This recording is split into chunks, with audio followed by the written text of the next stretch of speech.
Your B-grade moderator for the night. My name is Safarowic. I'm the Chief Product Officer at Xccelerate. I am joined here today by Luke Watson. I'll give you guys a second to intro yourselves in a bit. Lars Maehler. Did I nail it on the first try? Yeah, you did. Whoa! Jordan Leung and Karen Cheng. Give you guys a quick second to introduce yourselves. Do you want to pass the mic? Sure. We'll get in the habit of it, and then if there's like a Discord, it's gonna. Is that on? I feel like at this point it's just a prop. It's a prop. Okay, hi guys. Yeah, Luke Watson, independent blockchain and cryptocurrency. I didn't think it was on. Consultant. Anyway, good to be here. Thank you for the intro, Steve. Hey, so my name is Lars. I run First Page Digital here, so we're basically a performance-based digital marketing agency, and I'm also part of the Web3 Market Association, so I get to work with some really cool people when it comes to influencing this space. Hey guys, I'm Jordan. I'm from 9gag, more specifically Memeland or NFT projects. I'm Director of Content and Community. Hey, I'm Karen, working for 9gag. I'm head of social on the Web2 side, and I'm also working on the Web3 side for Memeland as well. So mainly on building the community and content. Yeah. Okay. I just realized now, unless we have somebody ferry the microphone back and forth, this isn't going to work. So I'll just have to project. Georgina, do you want to run the microphone? It's like a karaoke. I'm just joking. I think Okay, voice control. so just to get started, just to loosen us all up, I've done a little bit of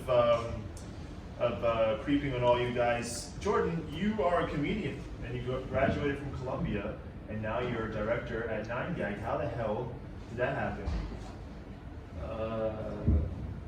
I got lucky, I guess. I don't know. It was like comedian for 10 years, Yeah. and like last year director. Yeah, I don't know how. I was an intern last year, so it's don't let your memes be dreams, guys. That's that's the lesson of today. It's an amazing happenstance. So you guys, you and Karen are working at 9gag, so we actually borrowed part of Memeland for this event, Memetaverse. We thought it was quite cheeky. But before we get into that, let's just start general. Looks like there's a lot of maybe noobs in the audience. What is Web3? What is Web3? And what's the difference between Web3, crypto, and blockchain? Wow. I'll direct this one first at Luke because you're right next to me. Well, if you want the technical explanation of Web3, I guess you would say is the browser extension that you include, like Metamask or Trust Wallet, which allows you to interact with blockchain RPCs through a browser. Blockchain is the underlying sort of database technology of transactions that get stored into a block, a chain of blocks, creates the blockchain.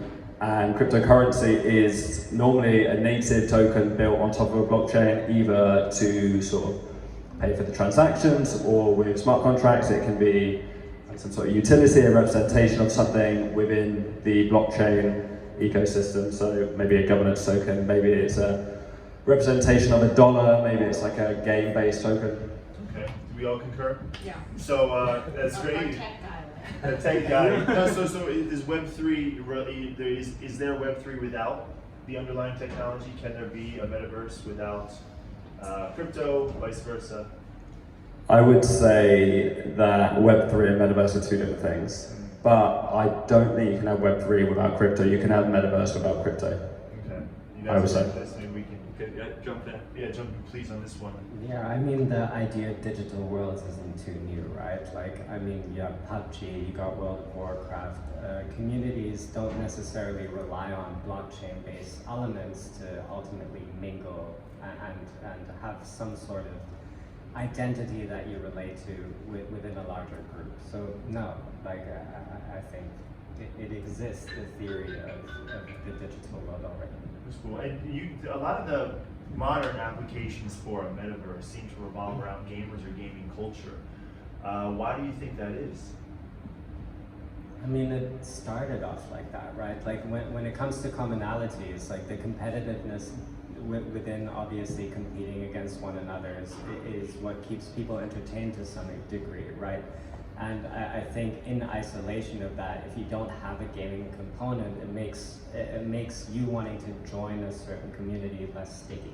right? So I think there's obviously experiences that have been developed, such as like art museums within the digital space, but like let's be real, like you're not gonna chill there for like weeks on end because like nothing fucking changes. Like maybe you'll have a couple of different images, but that's it, right?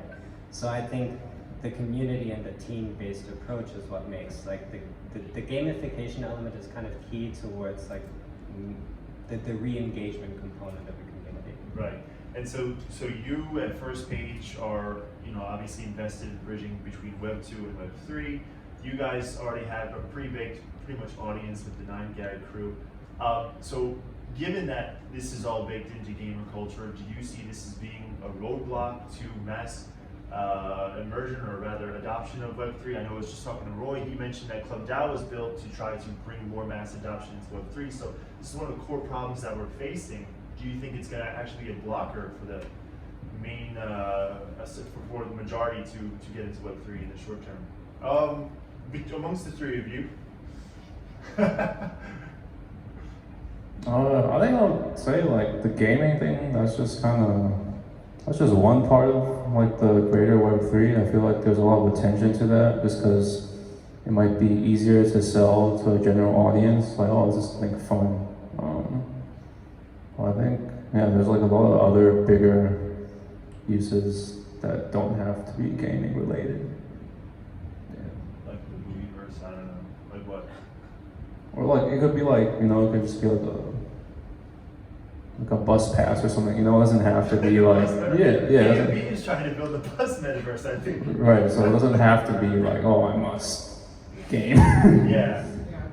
I mean, after all, it's just like building an ecosystem, right, for your business. So either, like, depends what kind of business you're in. So like some companies are building communities like for like a special utility that only applies to their customers, say like a royalty program, or in our world is more like we want to build a community that's based on meme culture and we continue to deliver values for that community. So it's kind of like, it really depends like what kind of business impact you want to make, like how do you sustain that as a business unit, right? So it's not just, I mean, I don't see NFT or the projects out, like it shouldn't be like a one-off thing, like it should be like a sustainable business unit. Okay. Yeah. So on that note, in terms of business, this is for all you guys. Maybe we can start with Lars on this one, since you helped bring companies into Web3. Do you think that Web3 Metaverse should be thought of as solving problems always, or should it be also equally about creating experiences? It can be both, right? So like larger brands are looking at the Metaverse and Web3 component as kind of an extension to being able to form intimate relationships with their customers, right? So I think that can be done in numerous ways. Something that I find really interesting is that nowadays when brands are exploring actually entering into the space, they're actually really fucking scared of the social component. I think anyone that's been part of a FUD run within a 300,000 member Discord knows what I mean, right? So if you're essentially a larger brand, and there's many, like there's reasons why Pepsi never had a Discord, right? And when Pepsi did launch, it was abysmal. They had a PFP project that went live, and then next thing you know, everyone's like, what now, right? So I think there were a lot of brands that originally entered into the space as kind of a way to have a headline in the newspaper, because they're just like, hey, we're Web3 now. And I think brands are a lot more conscious now that like this isn't necessarily a short-term play. What's really cool is that there's budget discussions happening right now when it comes to the long-termism of actually starting a Web3 strategy. But the question is always like, okay, we'll have like roadmap 1 to 3 finalized on some certain degree when it comes to like the mid, pre-mid process, etc. But like, what happens once people have the ownership of an NFT, right? Like, because the utility can't just extend towards like additional this is what happened before, right? You buy a PFP project and then they're like, hey, we're gonna launch more of these fucking PFP projects and you'll get access to that, right? But I think these days they're just like, okay, how do we tie the value back to actually giving people value that they can walk away from? Yes. that isn't just isolated to the digital space. And those are the discussions I love having these days. I think that's what the nuts and bolts of this conversation. So it's a funny transition. This is where I'm going to start stirring the pot. It's funny you mentioned roadmaps because verbatim on Memeland, I quote, "Fuck roadmaps." Now let's jump into this. Putting the heat on you guys. So what was the impetus for 9gag to come up with Memeland and potatoes? Can you tell us more about this? Yeah, sure. I mean, like we are a Web2 company to start with. I mean, we started our company like 14 years ago when there were no Facebook. So we're kind of like a social network content sharing platform that hopefully you guys know about. Raise your hand if you know. Or Are you grew in up with, 9gag? like looking the memes, looking at memes. So I mean, as a Web2 company, it started to get like a bit stale. Like, I mean, content or monetizing content doesn't really, you know, we can't survive as a company to go through with like another Instagram or another Facebook. I mean, like look at Instagram now. So it's a tough game to play. Well, you tell me. I mean, or look at TikTok. So it's there's a lot of competition out there. That's all I'm saying. So as a company, after 14 years, like what can we do?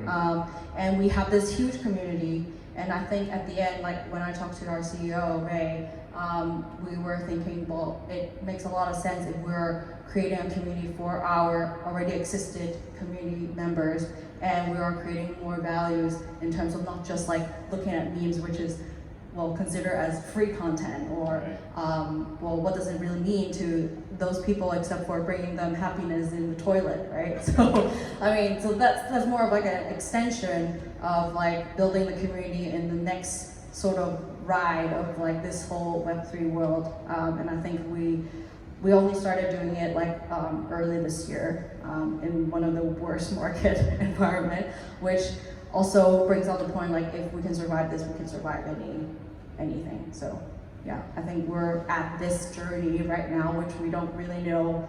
I mean, the roadmap question, we do, I mean, we understand why people need a roadmap because what all the projects out there, they do advertise themselves as, oh, these are the things that we want to do. But I think we're a company of 14 years. People do trust us already in a certain level, and because we're putting ourselves out there, we're all real people, and we talk to our members daily on Discord with our real identities. So it's kind of like, well, we all invested ourselves as well. So the roadmap, yes, like there is some sort of like we call like a North Star, which is kind of like, we still want to work on building a community for creators. So that's still the North Star. But along the way, it also, you know, depends on the market and all the, you know, how the community goes. So you kind of have an idea of where you want to go, but maybe just not 100% sure how to get there. Yeah, Perhaps. I mean, like things change every week. Right, Yeah. so that's very interesting. So Luke, you have some opinions on. Luke's been burnt. He's a crypto native, self-proclaimed, and I thought it was really interesting to have Luke on the panel with you guys because Luke is, well, you know, for all intents and purposes, a little bit opinionated. You've seen communities get burned, and sometimes you've asked, why does this community need to be monetized? Yeah, I think it's true. I think you see a lot of brands, the first sort of port of call is, let's build an NFT collection. Pepsi will release 1,000 NFTs, or we're 9gag, let's release an NFT collection. And it's obviously a very, very good way of raising money. Like, no doubt, these companies, they go out, they can basically leverage their brand image and make millions, maybe tens of millions, and it's a very quick, we made a lot of money, and we made a couple of people very rich. But I think there's some big fundamental problems. I mean, one, crypto is, for all intents and purposes, meant to be for everyone, right? But then everyone goes out and they say, right, we're building an NFT platform, there's 10,000 of these NFTs. If you're the lucky one, you get all the benefits that we're ever going to give out. If you're not one of the lucky ones, then you need to get your wallet out, and maybe you're going to have to pay $1,000, which is actually a lot of money. Or if you want to buy a Bored Ape, you're going to get $100,000, which is a shit ton of money, to get all these benefits that we're building. So I think crypto's lost its way in terms of who are you actually building for? Are you building for a brand to get rich, or are you building for a community to be built?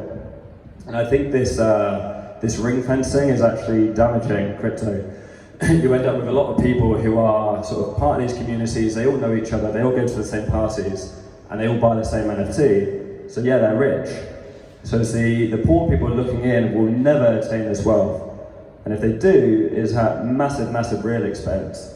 I think one of the problems is people who get rich in crypto, they forget like $1,000 is a lot of money because they've got $10 billion. So I think we need to step back a little bit and think like, what value is really being created? Are we doing anything valuable, or are we just making money? Yes. Well, so have you guys seen any of these trends in your community, or is it still sort of too early to say? Has it been, what's the word I'm looking for? I don't know. Has there been any sort of whales that have come in and made it less fun for some of the more general population?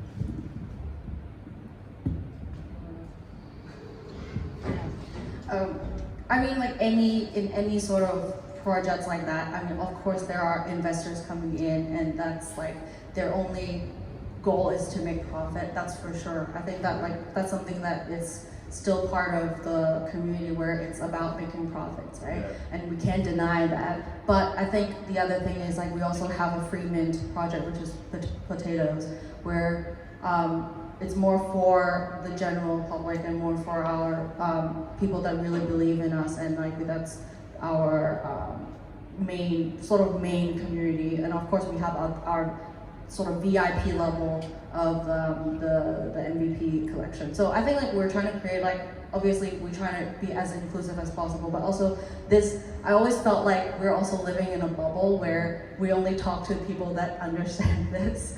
And I mean, I'm really happy that we get invited to events like this because we don't usually talk to people outside of our own bubble.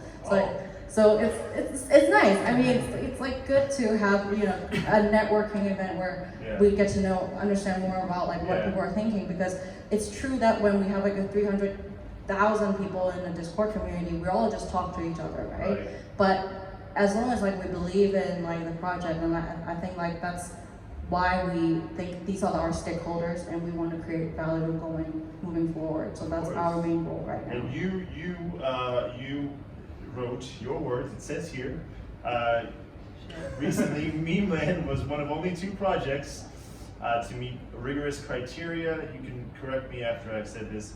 Between you guys and CryptoPunks, you're one of only 2 companies that top 200 OpenSea, 10,000 in your collection, your floor price of 1 Ethereum or above, less than 2% listed, and being free to mint. This seems like quite an accomplishment for you guys.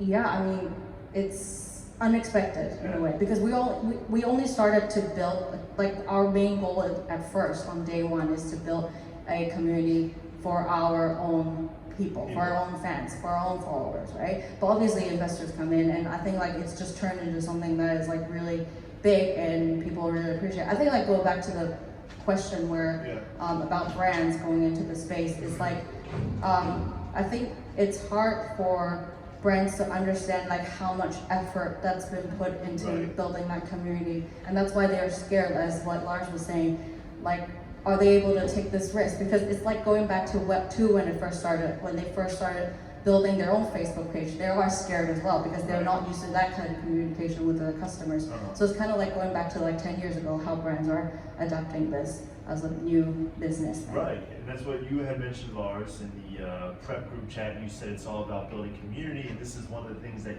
you pitch to companies, right, is building these communities. Can you tell us a little bit about what goes into building a community? How hard is it?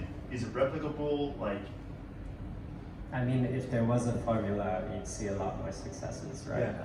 The thing that's really interesting is that, yes, you have companies that leverage their brands moving into the space, so they obviously have it a little bit, I wouldn't say easier, but the transition towards Web3 becomes more seamless, right?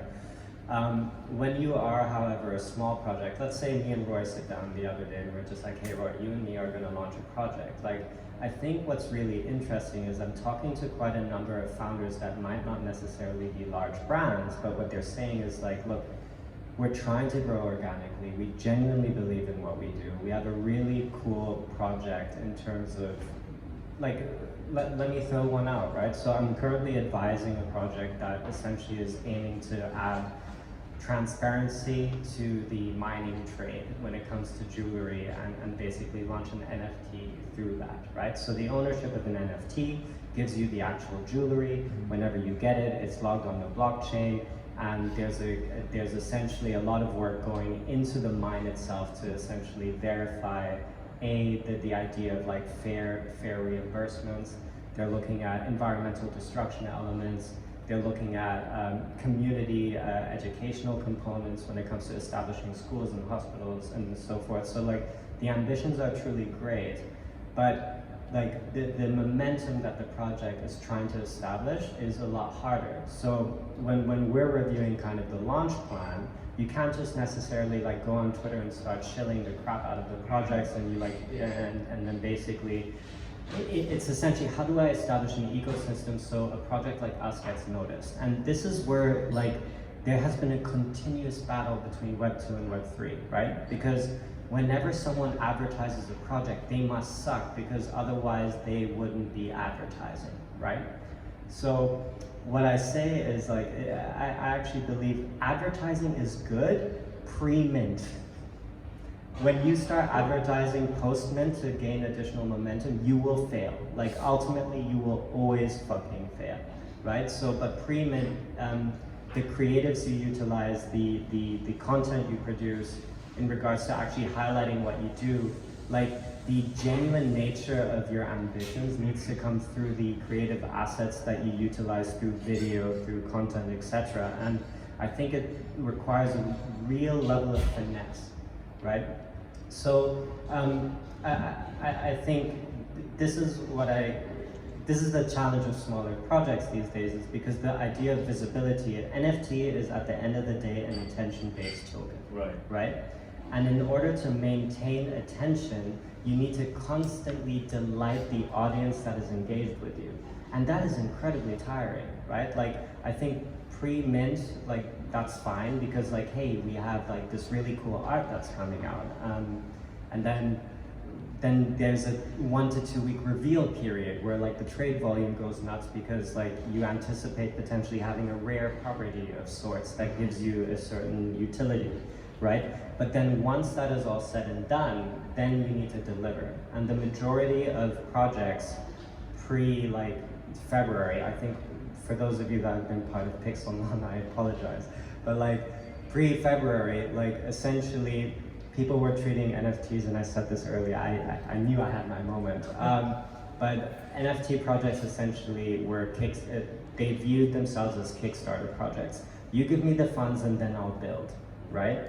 But I think what's really interesting is everyone that has traded an NFT and has been part of a rug pull is so skeptic now that you need to treat NFTs, if you're going into this game, as like Shark Tank, you know, like have an existing infrastructure when it comes to at least have a team in place that can deliver, or have like a strategic plan in place with the actual funding where you're less reliant on the initial mint. Because these days you are not going to be able to mint like at the rates that we used to before. Like the 3 mints, the 3 ETH, 4 ETH mints, those are done, right?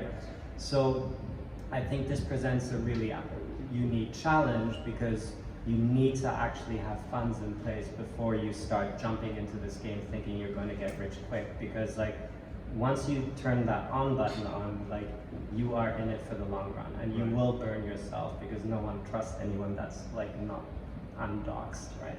So you only spend what you can afford to lose. Amen. But so many people are going to get priced out. People will start to price out their core demographics, don't you think? Well, the majority of mints are free mints, right? Because projects are now more heavily reliant on the royalty components. So I mean, this is what really sucks, because as an investor, you need to take into consideration, like you have a 2.5% to 3% like platform or marketplace fee. Then of course you have gas fees depending on demand, that goes up and down. And like the merge actually won't fucking change a single thing, right? Like I think that's just step 1 out of 20 that Vitaly is driving. And then you have the royalty component. So by the time you make a trade, you need to essentially be above 8 to 15% in profit before you can even take your cut. And the majority of people don't take that into consideration, and MetaMask isn't too transparent with that either, right? So I think getting in is easy, but then being profitable is a different story, right? And the hype cycles and the investment psychology behind NFTs, like you're essentially looking at day trading on steroids, right? Because you need to tell me when I have to pass, because like I don't want to monopolize this mic. But yeah, like I've been part of a project where like I bought in, should I say what, beings. I don't know if you guys seen it, right? So I bought in at 0.24. Floor price was going up to like 0.6. It was 2 a.m. I was fucking tired. I was like, hell yeah, I'm gonna make bank. Woke up in the morning and the floor price was like 0.000 something. And I was like, what the fuck happened, right? And like it turned out that the founder said something sexist like 3 years ago. So like the community sentiment attached to the value of an NFT is so fragile that like you need to be active in the space 24/7 if you actually want to like do well. That's risky. Can I just ask, do you think that NFTs should be valuable? Like if we're building this community, is it really like necessary? We're all friends, we're all in this together. Does it matter if it's worth 0.0001? Fuck the founder, we find someone else. We turn it into a DAO. You know, I think there's so much crux on one. You're talking about like this is day trading with steroids, so therefore we're in agreement that NFTs should be valuable. Yeah. 2, they always restrict to about 10,000, so the limitation is hard capped. Therefore, if you're not in my gang, you know, buy your way in, or I don't want you in. I don't feel like it's a community. I feel like it is. Well, maybe it is a community, but it's like one of those American gated communities where everyone has to cut the grass to a certain height. White picket fences, you know. I know what you know what I mean. Like I feel like it's not community. This is like right. It's not. So it's like the question. Jordan, you're dying to speak. So this is like as Batman, the late great Batman once said, you either die the hero or live long enough to see yourself become the villain. Yeah. Is that how this works? You know, you go with right intentions, or we're going to make a DAO. It's all about decentralization. But when you start to see the opportunity for dollar signs, all of a sudden, maybe we're not going to give it back to the community. Maybe we need to have control for a little bit longer. Do you see this? Do you think this is getting really deep now? As humans, we're even psychologically equipped to build something wonderful and just say, here, you take it. I mean, for us, obviously, we want to deliver value to our holders, right? And like that's, as a NFT project owner, like that's what we have to do. But I do kind of agree a little bit, like as an NFT buyer, you know, like what you said, like it's like expensive, like whatever. But I feel like, to me, it's also like no one's forcing anyone to buy an NFT, right? Like no one's forcing you to buy hours or like Bored Ape. So anyone who like buys an NFT, it's like that's kind of like your own kind of like investment and partially like greed or whatever. Like for now, that's what the space looks like now. So yeah, I think just for now, like, you know, we try to find different ways. We'll have different ways into our kind of ecosystem. We want to make like tiers. So our project, we have like a MVP, and that's for like the so-called like really wealthy people, and we have the potatoes, which is more like a kind of common. No, yeah, I think that's like more accessible, right? It's like a decentralized caste system, right? You got you've got the second tier, third tier, fourth tier. Yeah, I mean, education's kind of like that too. Like school systems like that too. So, So you think that from a man that just spent money on buying digital land, you think that it should be just free? It doesn't have to be valuable. I don't think it should be free, but I do think there needs to be a level of like justification. You know, I could go out, I could buy a load of Prada, and 1, it could be fake. It might come straight from Shenzhen. 2, maybe you know it's just crap material. So I understand, you know, the NFTs. Maybe I go out and I bought this like really super nice NFT, and it's really valuable and it's great community. So I think that's fine. I just think that like there's so much gamification behind the way that NFTs are created now. Fixed supply, massive hype cycle, hype before the mint, after the mint we don't advertise. This is basically we're going to a way where we can plug into people's psychology and know they're going to react well to this. We're going to sell them something, we're going to make a lot of money, and then maybe later we'll build something which is actually valuable. And I think the word value is quite subjective. Like, what is value? Is value a lot of money? Is value, why is a plot of land in Hong Kong worth so much more than a plot of land in Thailand? Because actually the plot of land in Thailand is probably way nicer. So the value is based on proximity to, say, Hong Kong, some office buildings or something. Is an NFT valuable because it's worth a lot of money, or is there actually something behind it which is creating value? Like you were talking about the gem mines, right? There's obviously a lot of value there, it's very fair, people get paid properly.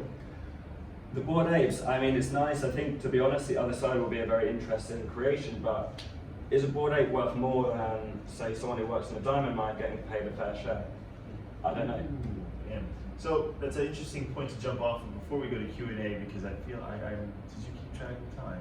Half an hour. But half an hour, okay, a few more minutes. So we did talk previously about projects that link NFTs to something with real, tangible, real world value. I think Adidas has been doing this. The Gap did it. Believe it or not, they're still relevant. Luke, you're actually working on a project that's linking NFTs to gold. Yes. So, what are your guys' thoughts on this? Is 9gag, or is your project going to be linking NFTs to anything in the real world? Or why don't we start with you guys on this topic and work our way down the line? Because I know Lars has some ideas on this as well. I think for us, we're still, the whole no roadmap thing, we're still kind of figuring out, but we are trying to make our own kind of like content creator token, like that's our focus, kind of like our own like content creator universe. Was the fuck roadmap your idea? I bet it was. No, it's Fox's idea. Just listening to your general demeanor. He would say that. He would say that. Yeah, real world utility is becoming interesting, right? So like, I think we've gone through so many different cycles and they happen incredibly fast, right? So by November last year, we were doing 3D PFP projects. They were like the new thing on the block that was super cool. So you had like Meta Eagles, Crypto Bull Society. There were a couple of ape projects as well. And then we moved from there to January, December, January, where we shifted into like women-led projects. And I found that like, I found that cycle really interesting because the ideas around NFTs didn't necessarily change, but it was like the idea of inclusivity within the space, right? And then come like late January to February, then Play to Earn suddenly did a massive push forward, right? And now after the Play to Earn component, what's really interesting as you kind of see this market fizzling out is that you have more and more projects that are looking at the real world utility. Now a lot of projects are going into this. There's usually an exclusive like merchandise section, right? That's honestly pretty easy to do. Then there's the event component. Anyone that's been to NFT NYC, I mean, there was parties all over the place with exclusive token access, right? So I think that basically bonded communities stronger together because you're meeting people in real life, right? But I think where the space is going right now is even more interesting is because these individual brands outside of fashion is obvious, right? Like you buy a piece and then like obviously in the metaverse at some point you'll have that same item of fashion, right? Like, I mean, Nike does the same thing. You buy a digital shoe, you get a real shoe, like ta-da. But I think what I'm more interested in is like, there's a really strong NGO component play now that's enticing. I forgot the name, but they basically protected a huge area of the Amazon rainforest from deforestation. And the communities that tended to rely on basically cutting all of those trees down, they basically re-educated them and funneled money from the project into re-education towards other skill sets, right? So there's a protection-based element. The mining one is another idea. Then there's larger corporate brands. I can't mention the name, but like there's a toothpaste brand that is looking at essentially joining this space, and they have a really cool R&D division, and they're just like, look, how cool would it be if we let, through a DAO, have people decide on their own flavored toothpaste, and then like they have a really limited edition release to just their holders, where you have like seaweed toothpaste or like, I don't know, like whatever takes your fancy, right? So there's a really strong demand in the secondary market for this that could be interesting as a holder for resale value, right? And then the one that I really like, I kind of mentioned this earlier, it actually is a company in Hong Kong. They built these like really cool space pods. So the container home equivalent, those are the same space pod homes that there's an island in Indonesia that's they're turning it into a crypto island now, and they're putting all of those like container homes there. They're selling the NFT for those, and then the holder of that NFT gets essentially the rental income for those, right? So there's real world utility in a sense that like your investments are no longer tied to just the digital space, which I love. So these are just a few examples, but there's like plenty more out there. Gold. Gold, well actually, yeah, so it's actually a gold back, gold back ERC20. So actually I came up with the tagline today, the gold standard. Not bad, right?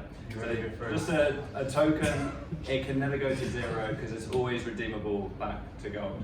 So like most governance tokens, Binance token is based on the profitability of Binance and the amount of trust people have in Binance.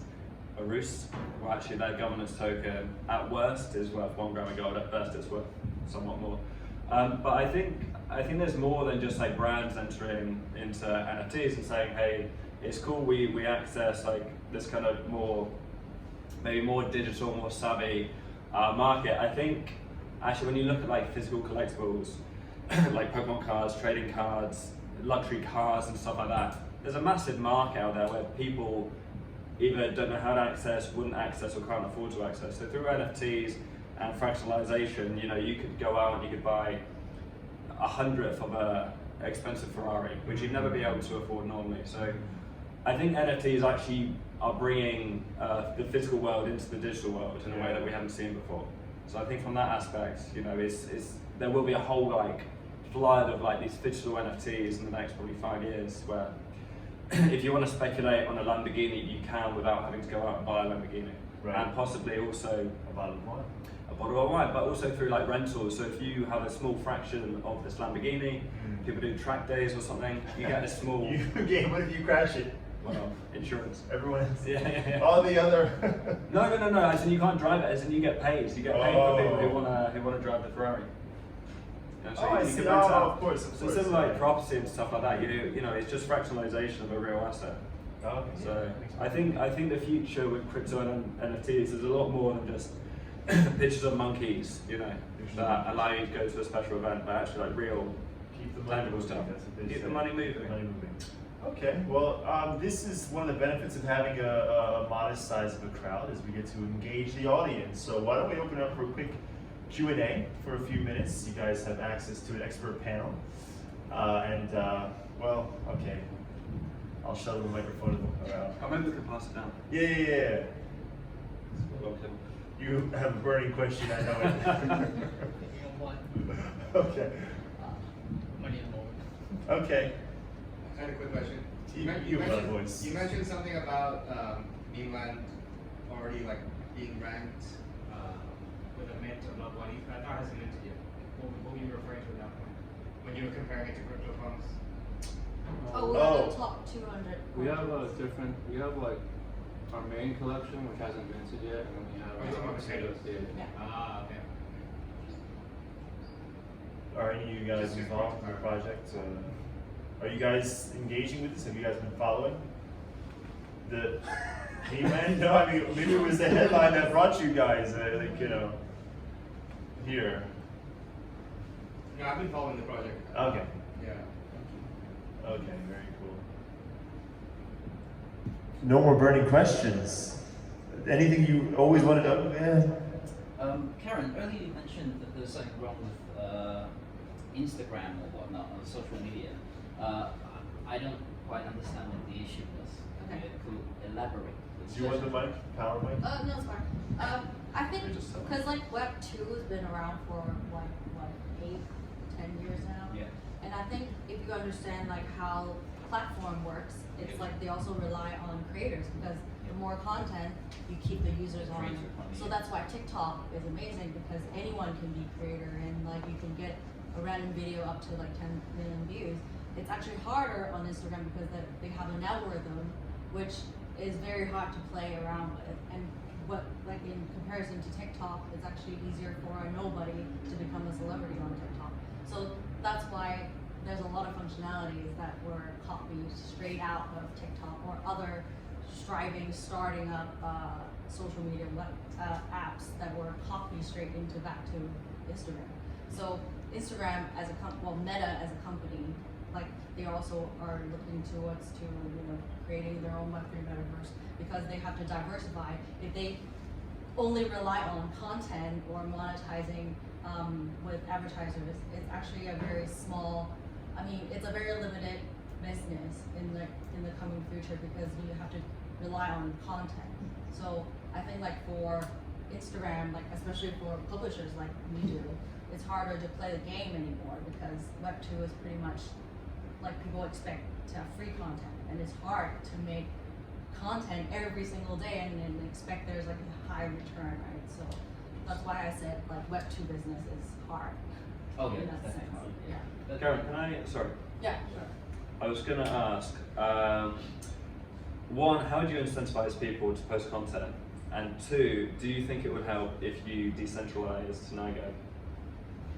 That's a good question. I mean, the first question when you said how do you basically having more user-generated content, which is, I mean, the space on Web2 is already very fragmented in a way that there's so many entertainments that are also part of the game, like also part of competitors.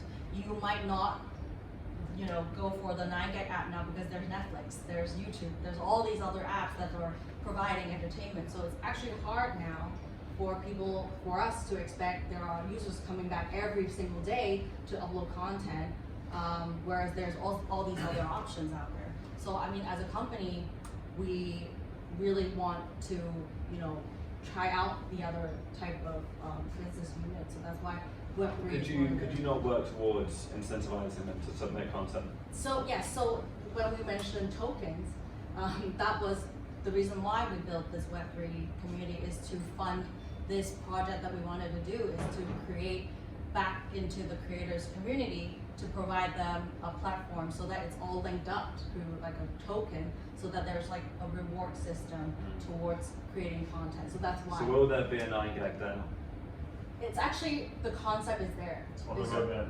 It's on on the roadmap. our I didn't read that. roadmap. It's on the stuff. But like we said, the North Star is always about creators. So it's always back to how we create something that's benefiting the community, either a token, either a it could be our current NFT project. So I think that's our goal. Do you think that you guys are pioneering this, or do you have anyone chapping at your heels? I mean, I would say we're moving in. we're pretty good when we are starting off, which is scary now because now we can't fail. Right.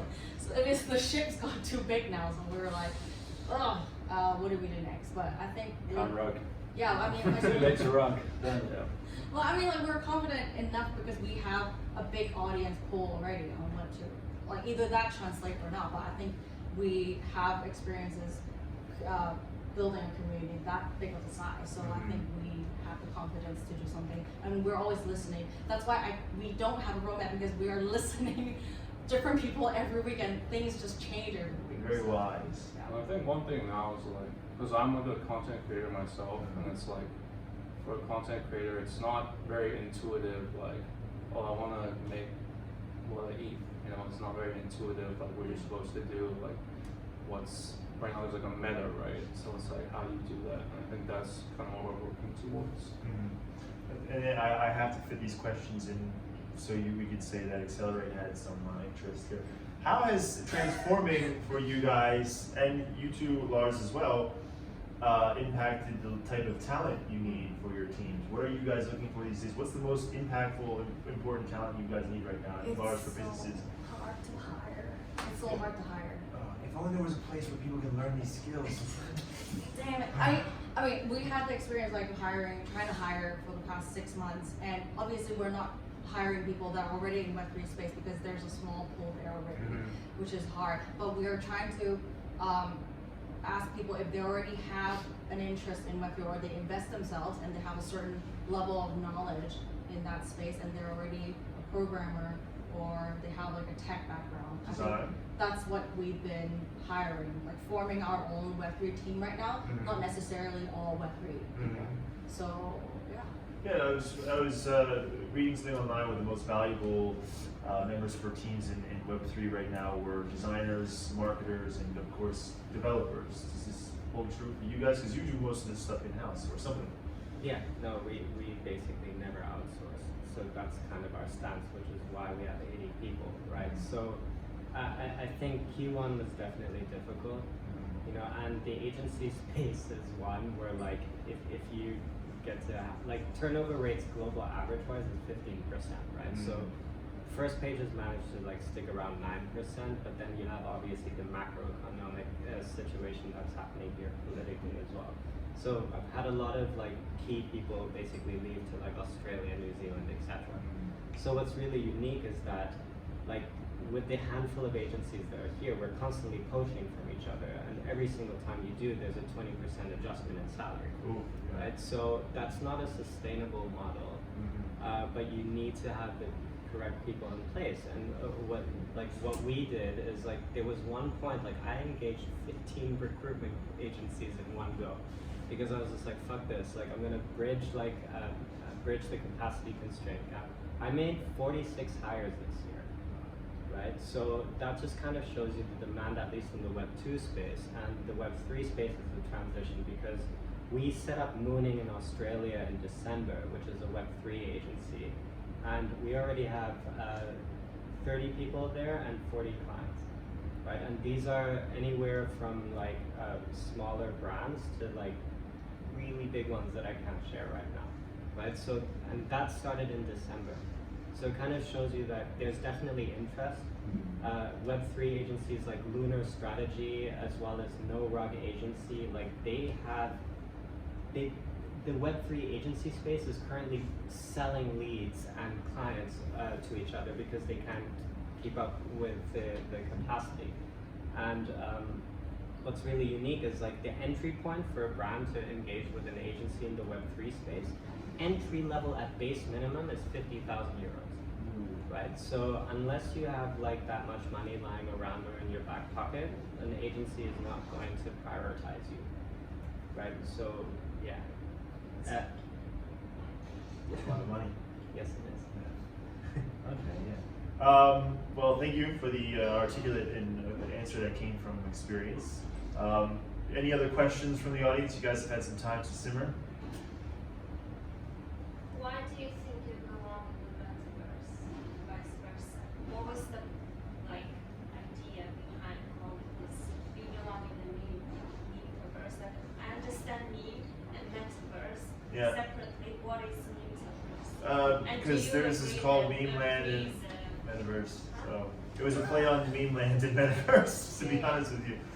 Yeah. Do you agree that Web3 is like a libertarian dystopia?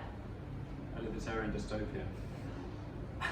A libertarian. I'd like to think it's more of a utopia, but I think, well, I think there's a constant battle in crypto between like good and evil, centralized and decentralized, and this sort of push. I think honestly, I think my position is quite clear with a lot of these NFT projects that they work for the wrong side of crypto. They bring out the worst side, the greed and the very closed off sort of ideas that I don't really think is what Satoshi envisioned when he created Bitcoin. You know, this is meant to be this sort of open and free and beautiful world. Obviously, he didn't conceptualize the metaverse, but you know, I think there was an idea that people would be free to transact. Obviously, with Metaverse, the Metaverse, a virtual world or whatever coming out, everyone has different ideas of what they look like, what they could look like if it's from Facebook, if it's Decentraland, if it's Sandbox. I think the problem with these technologies at the moment are they're so expensive to develop. So you need the evil to develop them until we can get to the point where the good people can sort of, you know, take the technology and build something for the layman. I mean, Bitcoin was an amalgamation of a lot of different technology. You have like high-grade encryption from military, you have torrenting software for the peer-to-peer, you have the original concept of blockchain, which comes from compliance. So every time a compliance document changes, it gets hashed and stored in the blockchain. So all these technologies come together and you come up with something like Bitcoin. Later on you have something like smart contracts with Ethereum. I think with metaverses, there will be a point where we can take all these different technologies and build something really great. I just think at the moment it's so early that there's like a 5, 10, 15 year vision of what we could have, where what we have now, if it's decentralized, it's not very good. And if it's centralized, it's great, but it's Mark Zuckerberg. So.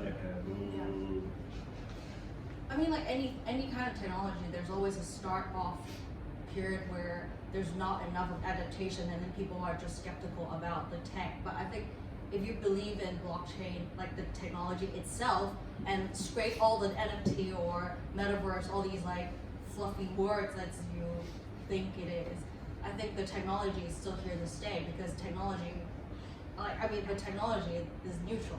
So it depends on like, are people creative enough to use this as a tool to create, like there might be companies in like a couple of years later that are just creating, say, your university certificate is going to be on the chain, and it's like, it's like it's like a business that could never exist until now. So the tech is no, there's You're no, right, tech is neutral. Yeah, so the tech tech has is no neutral. bias. So- It is true. So if, I understand that we're discussing, all these like different bad side or evil side. I mean, there's always evil side in tech, because people are still scamming people on the phone. Yeah. So if people don't understand the tech, there's always people scamming, because there's always a grandma living somewhere don't understand what NFT is, and they, she thought she's investing. So there's always going to be like that.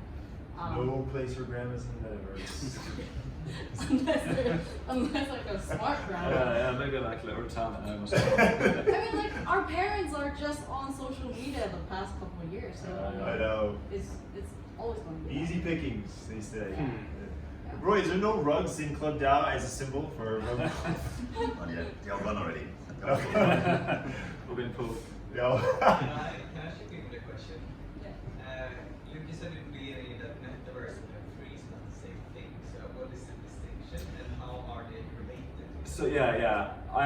I would say, I guess this is like more personal, maybe philosophical. For me, Web3 is much more than just like a visual world that you walk around in, or even just NFTs. With Web3 you have DeFi, NFTs obviously, you have real transactable, real businesses which exist in the financial space, or you could even go further and you have these sort of programmable money and things like that, which I think the Metaverse is kind of like it's an offshoot which has very rapidly developed, and then it's kind of gone in parallel with crypto, and people have seen how they can sort of layer the two together. So the Metaverse, people are trying to coin as like the internet of the future, where you don't have a website, you have a presence in the Metaverse. So you don't go to Amazon.com, you go to Amazon warehouse within Decentraland, and you can do your shopping there. Now, part of what will power that will be Web3, stuff like maybe Uniswap if you need to buy Amazon coin, or if you want to sell your Ethereum to buy USDT to then shop at Amazon.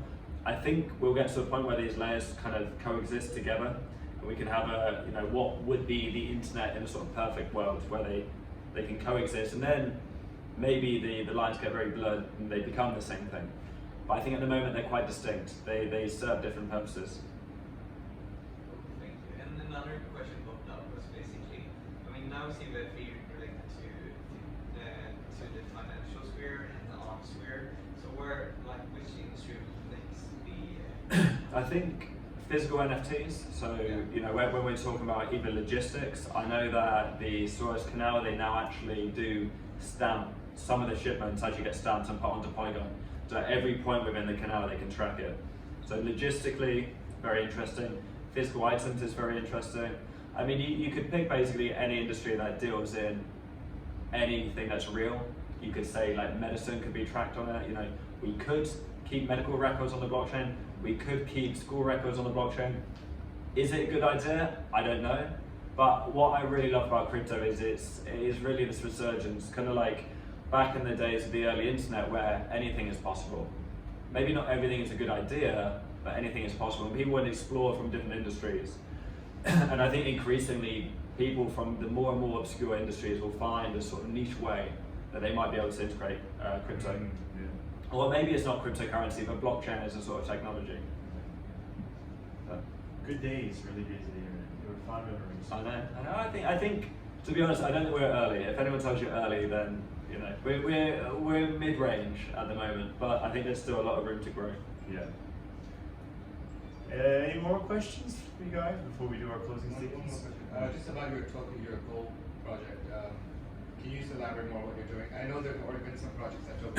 Yeah, so there's obviously Tether. They have Tether AUT, I think. There's also Packed Gold. So this is actually an exchange based in Hong Kong, so a centralized crypto exchange. But they basically are one of the few dealers of physical gold in Hong Kong. So they have vaults with ungodly amounts of gold, which they sell en masse through an ETF that they sell. The problem with that obviously is, one, it's Hong Kong based, so it's very local, so and the margins are quite small. So the spread is very limited. So what they realize they can do is they can release a token on chain, which is representative of gold. They're actually doing two tokens. So one is the exchange governance token. So that will be backed by gold at a minimum of 1 gram of gold, but as the exchanges use more and more, the price will increase. And they'll also have the sort of standard gold token, which can be traded Uniswap and everything. And then from that, we want to partner with different, I'm gonna say it, you know, this is going to completely dismantle everything I've argued tonight. I want to partner with a lot of the big NFT collections to create physical gold coins. Because I know they got money. Anyway, but yeah, so they want to create a token which it at least has a worst case scenario value. So every token will be backed by real gold. 1 gram of gold. Always 1 gram. So inside the gold standard, right? We're bringing back the gold standard. Bringing back the gold standard. So remember that name. Well, all of the names, but a lot of metal stuff. Okay, cool. Any more questions, or otherwise we can just go to any final statements you guys have that you wanted to get across to? Oh, I have one last question. How do we get miners? Yeah, I think right now we used to have contests, which are all very meme culture based contests. Right now we're trying to also integrate with our own ecosystem, so we need to get potatoes to get into the next level. So it's kind of, yeah, it's like where the fun part is. I'm gonna get potatoes as soon as I go home. In your potatoes, and maybe for dinner. I didn't realize that till I said it there. It was no pun intended, actually. Cool. All right. Any more closing statements from you guys, Lars or Luke? Anything you guys want to? No, I hope everyone enjoyed it. You know, Yeah. I'm working as an independent blockchain consultant and advisor. So if you need independent blockchain consultancy or advice, let me know. It'll only charge you for 50,000 minimum. 1 potato or 50 gram. That's my my going rate. So. I think if you're into NFTs now, it's like, don't diversify your investment, but focus in on the stuff that you actually believe in. I think that's really important. The really cool thing is that markets that are as shitty as they are now bring forward kind of the companies that actually are genuinely in this, right? So I do see a lot less kind of, the conversations I'm having these days are less about like, hey, how do I go to market as quick as possible and let's launch within like 3 weeks, to like, okay, how do we build something solid in order to genuinely kind of integrate into the space, and how do we do that in a way where we are not seen as like the large brand trying to do this for a headline, but like how do we connect with our audience better? Like I find these conversations really encouraging, right? So I think despite the fact that the market conditions are weak, like venture capital is so cheap now, right? So like the investment side of things, at least the investment that's pouring into allocating budget towards Web3 based projects is definitely higher now, weirdly enough, than it was like a couple of months ago. Right, so I think we're going to see a lot more action in this space, and it's going to be a lot more long-term oriented.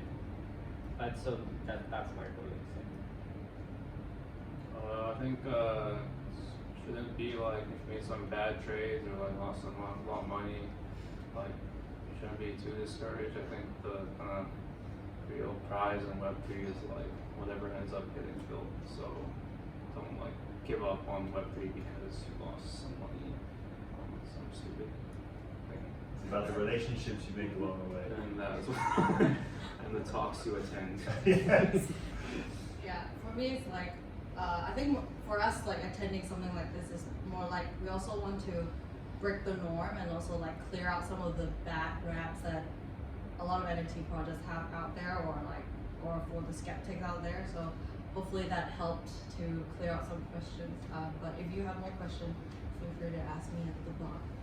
Ooh. Is it a nice segue? Speaking of which, yes. Any closing statements from Club DAO? Thank you so much for hosting us. Round of applause. Thanks for coming. If there's any questions about Club DAO, feel free to come to me. I'm here. Now's my time. If you guys are interested in learning some of the skills you need to enter Web3 or blockchain, Xccelerate is here to serve you. We'll be launching a smart contract course shortly, as well as a full spectrum blockchain course. And just for the sake of pitching it, because I'm in front of you guys now, we'll be launching a cybersecurity course in October, which has a job guarantee at PwC Dark Lab, which is legit. So that's where we are right now, and thank you guys so much for coming. We'll be sending out a follow-up mail tomorrow with some of the content for you guys and the other 40 people who are SVP but didn't come. But yes, thank you so much. Round of applause for all of our panelists. All right, now 1 o'clock. All right, cheers, guys. Cheers.